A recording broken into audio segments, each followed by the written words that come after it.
नमस्कार दोस्तों। आज हम बात करेंगे कि रोंडा बाइन और उनकी बेटी स्काई ने कैसे अपने खोए हुए कैबी नामक कुत्ते को वापस हासिल किया, अपनी कल्पनाओं की शक्ति के माध्यम से, प्रेम की शक्ति के माध्यम से। दोस्तों, यह बात उस टाइम की है जब रोंडा बाइन का परिवार अमेरिका शिफ्ट हो गया।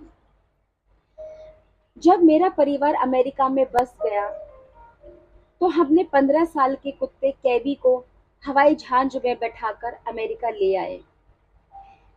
उसे आए ज्यादा समय नहीं हुआ था, तभी एक रात को वह बरामदे के एक छोटे से छेद से निकल भागा।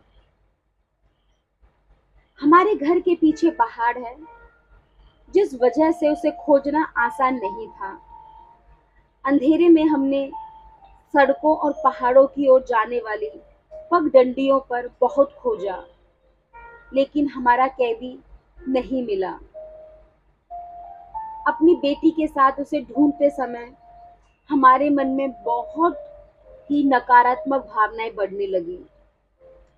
मैं जान गई कि हमें खोजबीन बंद करके अपनी भावनाओं को तत्काल बदल लेना चाहिए। नकारात्मक भावनाएं हमें बता रही थी कि हम सबसे बुरी आशंका की कल्पना कर रहे थे, इसलिए हमें अपने एहसास को जल्दी से बदलकर सर्वश्रेष्ठ संभावना की कल्पना करनी चाहिए। उस वक्त की परिस्थितियों का सकारात्मक या नकारात्मक कोई भी परिणाम हो सकता था, इसलिए हमें यह कल्पना और एहसास करना था कि आखिरकार कैबी सही सलामत घर लौट आया है और हमारे पास रहने लग गया है। दोस्तों, घर लौटकर हमने एक ऐसा नाटक किया जिस जैसे हमारा कुत्ता हमारे साथ ही रह रहा हो। हमने कैबी के कटोरे में खाना रखा, हमने उसके गले में बंधी घंटी सुनने की कल्पना की, जैसे वह हॉल के गलियारे में चल रहा हो। हमने उससे उस तरह बातचीत की और उसे आवाज लगाई जैसे वह वहीं हो। मेरी बेटी यह कल्पना करते हुए सो गई कि उसका सबसे अच्छा दोस्त उसके बगल में ही सो रहा है, जैसे वह हमेशा सोता था। अगली सुबह हमें पहाड़ की तलहटी के एक पेड़ पर एक पर्चा लगा दिखाई दिया, जिसमें लिखा था कि किसी को एक कुत्ता मिला है। वह कैबी ही था। जैसे हमने कल्पना की थी, हमारा कुत्ता सही सलामत घर लौट आया और हमारे साथ रहने लगा। इससे कोई फर्क नहीं पड़ता कि आपकी स्थिति कितनी चुनौतीपूर्ण या विपरीत है।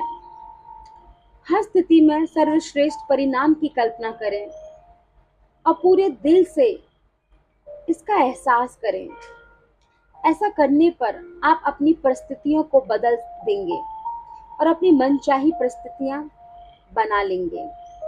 जी दोस्तों, जाहिर है जब किसी का पेट या जिसको वो बहुत प्यार करते हैं वो कहीं लेट हो जाता है, नहीं मिलता है, या हम उससे कांटेक्ट नहीं कर पा रहे हैं, तो हमारे मन में बहुत नेगेटिव विचार आ जाते हैं, नकारात्मकता हमें घेर लेती है। ये हमारे लिए बहुत ही चुनौतीपूर्ण परिस्थितियाँ होती हैं। लेकिन आज की रोंडा बाइन की स्टोरी से हमें ये सबक तो ले लेना चाहिए कि चुनौतियाँ चाहे कितनी ही विपरीत क्यों ना हो, लेकिन हमें सर्वश्रेष्ठ परिणाम की कल्पना करनी चाहिए। हमेशा अच्छा सोचना चाहिए कि हमारे प्रियजन हमारे पास आ गए हैं, वो हमारे साथ ही रह रहे हैं। जैसे रोंडा बाइन ने अपनी समस्त इंद्रियों का इस्तेमाल किया, वैसे आपको भी अपने विचारों से, अपने कानों से, अपनी जीवा से, अपने नाक से, हर तरह से अपनी कल्पना शक्ति का इस्तेमाल करना है और अपनी स्थिति को बदल सकते हो। ये आपके ही हाथ में है दोस्तों। आप बहुत आसानी से बदल सकते हो। जब एक बार आप इसको समझ जाओगे तो उसको इस्तेमाल करना भी जान जाओगे। तो बहुत बहुत शुक्रिया दोस्तों, फिर मिलते हैं नेक्स्ट वीडियो में। आपको मेरी ये वीडियो पसंद आई हो तो लाइक ज़रूर करना, शेयर ज़रूर करना, हो सके तो मेरा चैनल सब्सक्राइब ज़रूर करना दोस्तों। बहुत बहुत शुक्रिया।